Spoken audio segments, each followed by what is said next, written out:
12월 14일 저희들에게 주시는 하나님 말씀 열왕기하 20장 12절로 21절까지 말씀입니다. 그때에 발라단의 아들 바벨론의 왕 브로닥 발라단이 히스기야가 병들었다 함을 듣고 편지와 예물을 그에게 보낸지라.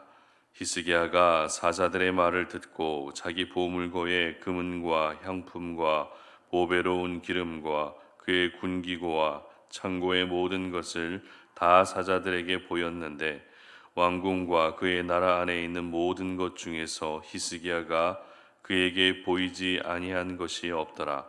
선지자 이사야가 히스기야 왕에게 나와 그에게 이르되 이 사람들이 무슨 말을 하였으며 어디서부터 왕에게 왔나이까? 히스기야가 이르되 먼 지방 바벨론에서 왔나이다 하니 이사야가 이르되 그들의 왕궁에서 무엇을 보았나이까 하니 히스기야가 대답하되 내 궁에 있는 것을 그들이 다 보았나니 나의 창고에서 하나도 보이지 아니한 것이 없나이다 하더라. 이사야가 히스기야에게 이르되 여호와의 말씀을 들으소서. 여호와의 말씀이 날이 이르리니 왕궁의 모든 것과 왕의 조상들이 오늘까지 쌓아 두었던 것이 바벨론으로 옮긴 바 되고 하나도 남지 아니할 것이요 또 왕의 몸에서 날 아들 중에서 사로잡혀 바벨론 왕궁의 환관이 되리라 하셨나이다 하니 히스기야가 이사야에게 이르되 당신이 전한 바 여호와의 말씀이 선하니이다 하고 또 이르되 만일 내가 사는 날에 태평과 진실이 있을진데 어찌 선하지 아니하리요 하니라. 히스기야의 남은 사적과 그의 모든 업적과 저수지와 수도를 만들어 물을 성 안으로 끌어들인 일은 유다 왕 역대지략에 기록되지 아니하였느냐. 히스기야가 그의 조상들과 함께 자고 그의 아들 므낫세가 대신하여 왕이 되니라. 아멘. 이기심과 애타심 사이에서라는 제목으로 오늘 아침 말씀 전합니다. 우리 사회 안에서 기독교인들의 신뢰도는 점점 추락하고 있습니다. 이렇게 신뢰도가 낮아지고 있는 결정적인 이유는 기독교인들의 이기적인 모습이 한 몫을 차지하고 있습니다. 사실 모든 기독교인들이 이기적이지는 않습니다. 오히려 우리 사회의 연약한 이웃을 돌보고 하나님의 사랑을 흘려보내는 그런 아름다운 사랑의 모습은 다른 종교보다 기독교가 월등히 많습니다. 그럼에도 불구하고 기독교인들이 이기적인 사람으로 낙인 찍힌 이유는 몇몇 소수의 사람들이 그런 이미지를 만들어 버렸기 때문입니다.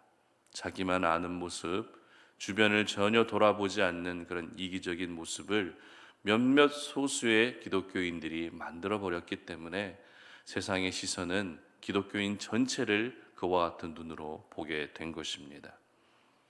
그런데 저희들이 주의해야 할 것은 다른 사람을 핑계 삼기보다 왜 저 사람은 저렇게 이기적인 모습으로 사는가 그렇게 정죄하기보다 내가 바로 이기심으로 가득 찬 사람으로 변질될 수 있다라고 하는 경각심을 가질 수 있어야 합니다.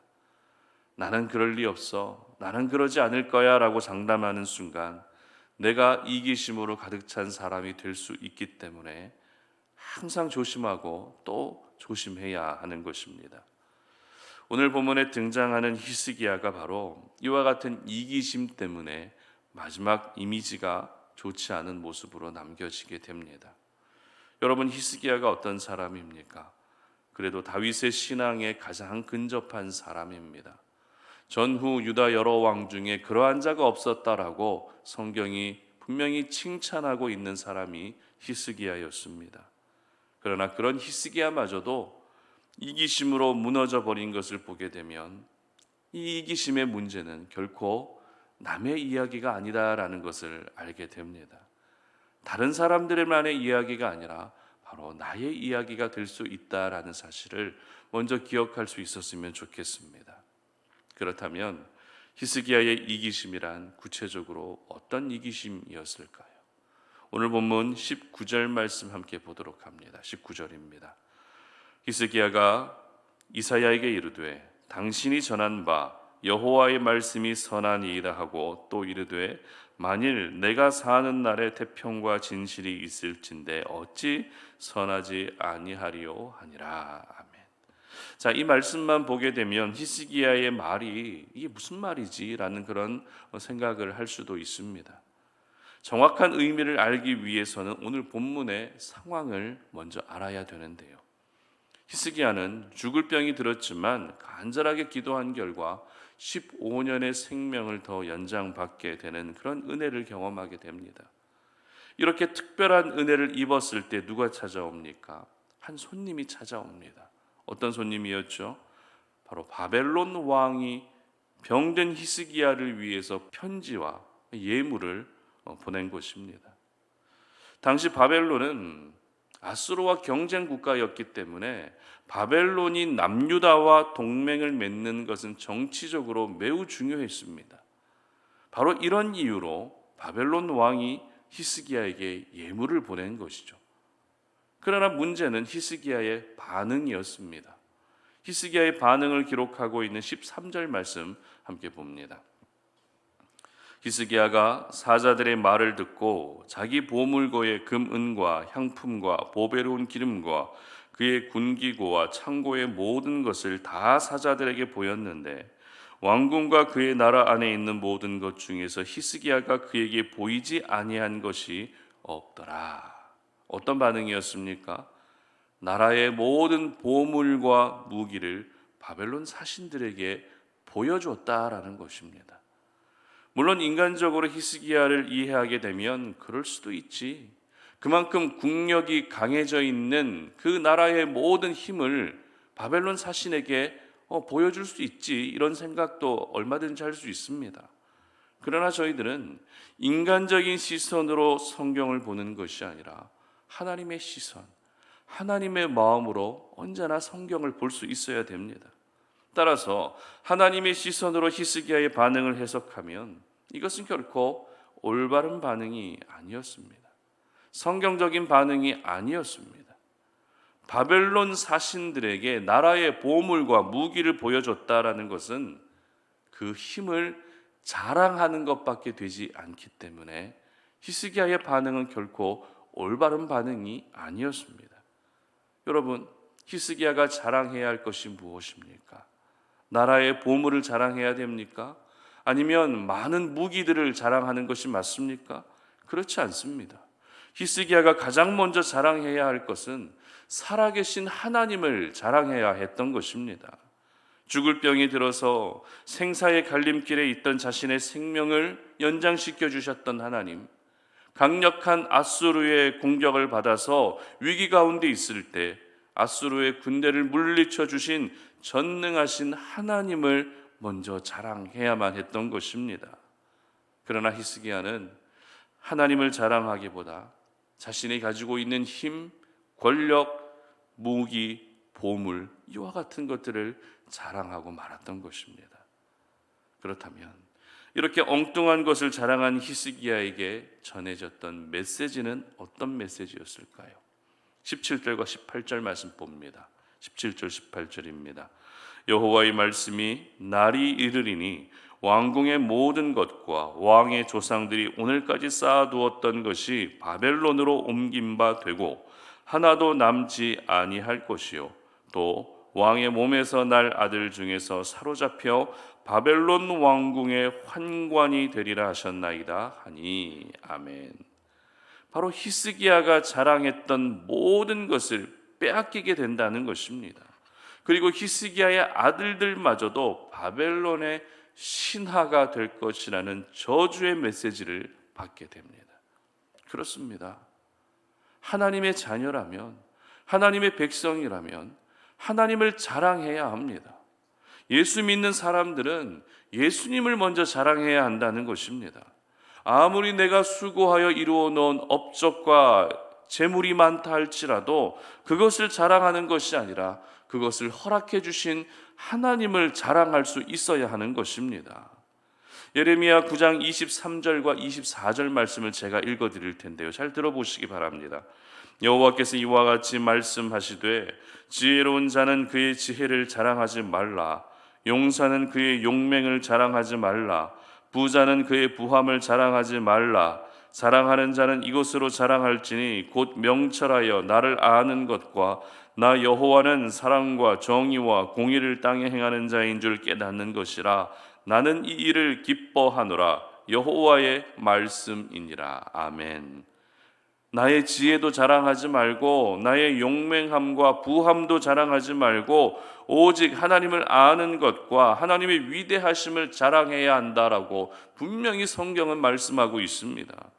그러므로 우리 성도님들은 오직 살아계신 하나님만을 자랑할 수 있기를 바랍니다. 하나님이 여러분의 첫 번째 자랑거리가 되게 하시기를 바랍니다. 이렇게 히스기야는 받은 은혜를 뒤로 한 채 엉뚱한 것을 자랑하게 되고 그 결과 저주가 선포되고 맙니다. 그런데 더욱더 안타까운 것은 오늘 제목과 같이 히스기야의 마음 가운데 이기심이 일어났다라는 것입니다. 앞서 읽었던 19절 말씀을 다시 한번 읽어봅니다. 19절입니다. 히스기야가 이사야에게 이르되 당신이 전한 바 여호와의 말씀이 선하니이다 하고 또 이르되 만일 내가 사는 날에 태평과 진실이 있을진데 어찌 선하지 아니하리요 하니라. 아멘. 이 말씀을 현대인의 성경으로 보게 되면 이렇게 번역하고 있습니다. 제가 읽어드립니다. 히스기야는 자기가 살아있는 동안만이라도 평화와 안정이 계속된다면 그것만으로 다행이라고 생각했다. 히스기야는 자기가 살아있는 동안만이라도 평화와 안전이 보장될 수 있다면 그것만으로도 다행이라고 생각했다. 무슨 말입니까? 자신을 향해 선포된 저주의 말씀에 일단 동의합니다. 그러나 그 저주가 자신에게 내려지지 않는다면 그것만으로도 만족하겠다는 것입니다. 다시 말해 내게는 저주가 내려지지 말고 내 자녀들, 내 후손들에게는 저주가 내려지는 것을 다행으로 생각하겠다는 것입니다. 이것이 바로 히스기야의 이기심이었습니다. 자기만 평안하고 자기만 안전하다면 내 자녀들은 어떻게 되든지 상관하지 않겠다는 이기심이 바로 히스기야의 마지막 모습이었던 것입니다. 남유다의 20명의 왕들 가운데 그래도 히스기야는 가장 훌륭한 왕으로 평가받던 사람입니다. 그런 히스기야가 이와 같은 이기심으로 인생을 마감했다는 것이 쉽게 받아들여지지 않지만 이것은 성경이 분명히 기록하고 있는 사실입니다. 그리고 히스기야의 이기심이 나에게는 없다, 나하고는 전혀 상관없다라고 자신할 수 없는 것이 바로 우리의 모습이 되어야 하는 것입니다. 하나님의 사람은 이기심은 물리치되 이기심과 반대되는 애타심은 반드시 가질 수 있어야 합니다. 애타심이란 다른 사람을 사랑하는 마음입니다. 그렇다면 다른 사람이란 어떤 사람이죠? 간단합니다. 나를 제외한 모든 사람들이 바로 다른 사람들입니다. 나의 가족, 나의 자녀, 나의 친구, 동료, 동력자들까지 나를 제외한 모든 사람이 바로 내가 사랑해야 할, 내가 애타심을 가져야 할 다른 사람들이라는 것입니다. 우리 예수님 역시 말씀을 가르치실 때에 이웃 사랑에 대한 말씀을 참 많이 하셨습니다. 제가 읽어드릴 텐데 잘 보시기 바랍니다. 마태복음 7장 12절입니다. 그러므로 무엇이든지 남에게 대접을 받고자 하는 대로 너희도 남을 대접하라. 이것이 율법이요 선지자니라. 아멘. 마태복음 19장 19절입니다.